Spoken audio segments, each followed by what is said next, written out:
Welcome to Pants and Paws. This is a summer PSA series to teach you how to take better care of your pet during our warm summer months. I'm Inger, and I'm a communication specialist with Department of Public Safety. And I have with me Detective Hammond, who's an animal cruelty investigator with our Animal Services Department. Detective Hammond, how are you doing today?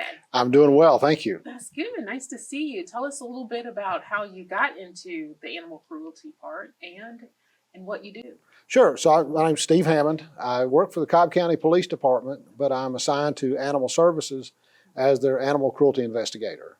I started with the police department about 11 years ago, spent my first 5 years on morning watch at Precinct 2, and really enjoyed that. And I've been the animal cruelty investigator for the past 6 years. I'm certified through Colorado State University as an animal cruelty investigator, and do a lot of other things, but here I am. Wonderful. Thank you for being here today. It's my pleasure.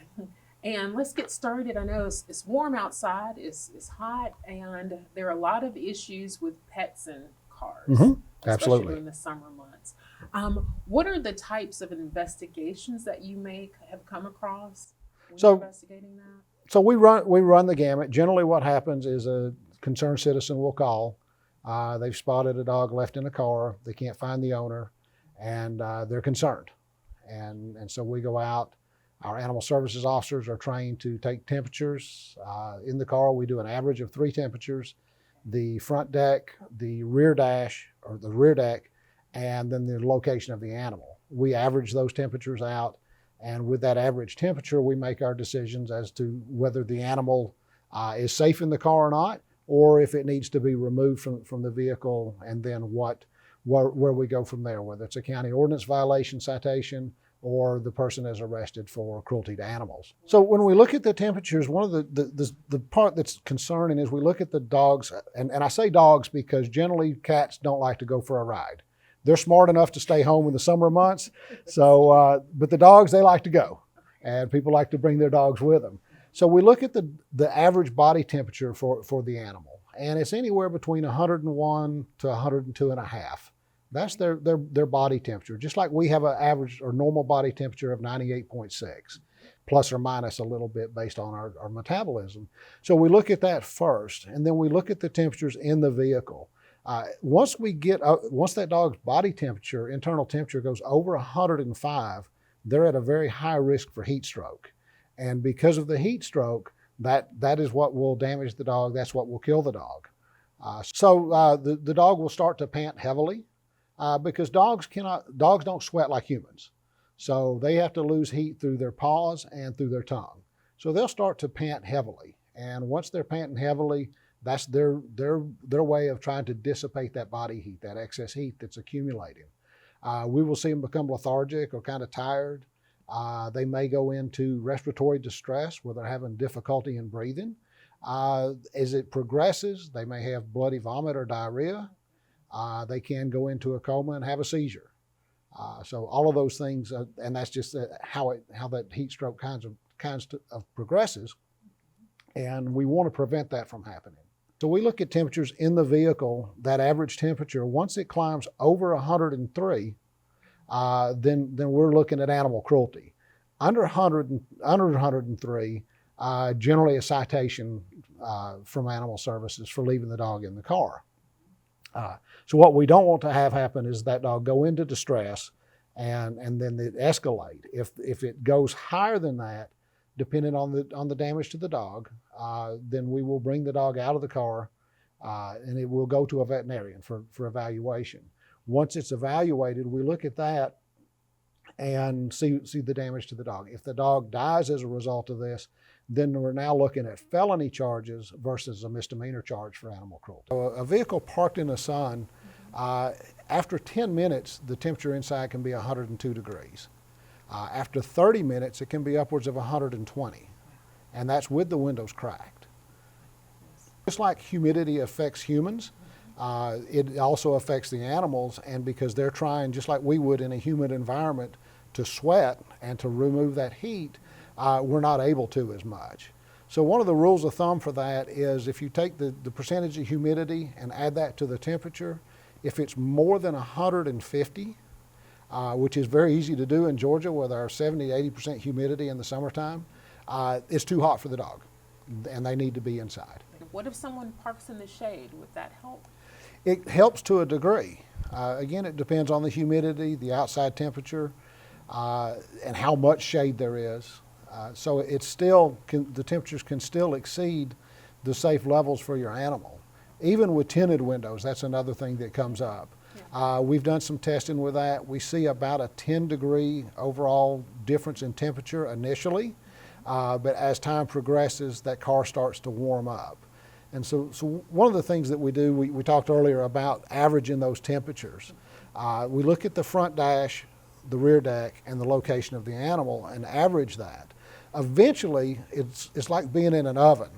So if you put dough into an oven, eventually that temperature is going to come up to the same. Those temperatures are all going to merge and be one temperature. We want to catch it quicker so that we don't get to that level, but eventually that's what's going to happen. Okay.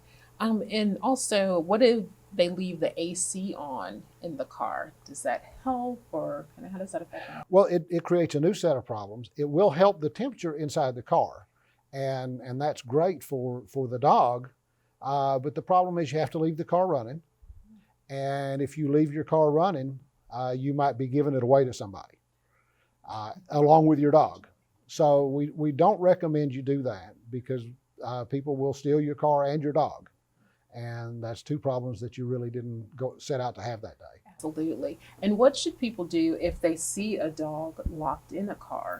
So we want you to be a good witness. Whatever you do, we want you to do it safely.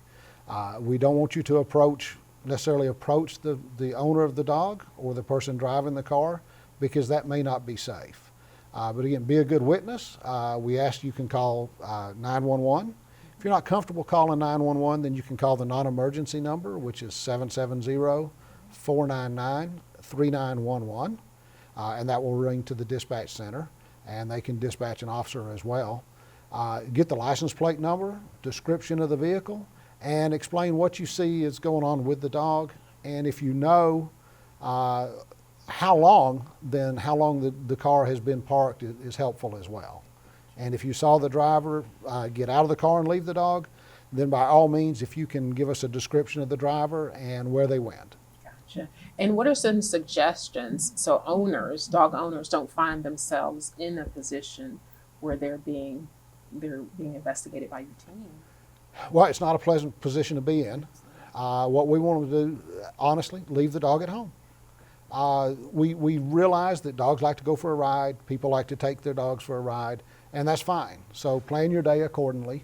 What you want to do is plan your stops. Only go, if you're running errands and you bring your dog with you, only go to those locations where the dog can go inside with you. You do not ever plan to leave the dog in the car, because although the best laid plans don't ever work out. I compared going to the pharmacy. You go in, they say, oh, it'll be about 5 minutes. You think, okay, great, I'll meander around here for a few minutes, go back out and take care of my dog, and something happens and it's 30–45 minutes, and now the temperatures in the vehicle are way hotter than what you would expect. Is there anything else you'd like to add? Again, leave your dog at home. We don't want to see them in the cars. One of the cases we had from last week, just to kind of give you an example of what we see, a young man took his dog in the car with him. He went to a fitness center to work out. He left the dog in the car with the windows slightly cracked, about this much. We had a witness that actually saw him go in, or didn't see the person leave, but saw the car arrive. The car had been there for about 30 minutes. Cobb County Police arrived on scene, Animal Services arrived on scene. The temperature in the car averaged 122 degrees. We found that the driver had been there, the dog owner had been there for about 30 minutes. The car was locked. However, officers were able to fish in and open the car, get the dog out to safety, start actively cooling it, and eventually they were able to locate the owner. And that owner went to jail for animal cruelty. So it is problematic. It is something that we see quite a bit through the summer months. But one of the things that's commonly misunderstood is it doesn't have to be that hot. We saw that when we were shooting some training material, and we used a car that had been outside for a couple of hours. The temperature that day was 63 degrees. So you would think, okay, that's safe for the animal, should be great. The average temperatures in the car that day were 104. And so some of that will depend on the vehicle and the location that it's parked in. But again, if you can't take your dog inside with you, then we recommend you leave them at home. Great suggestions, and thank you so much.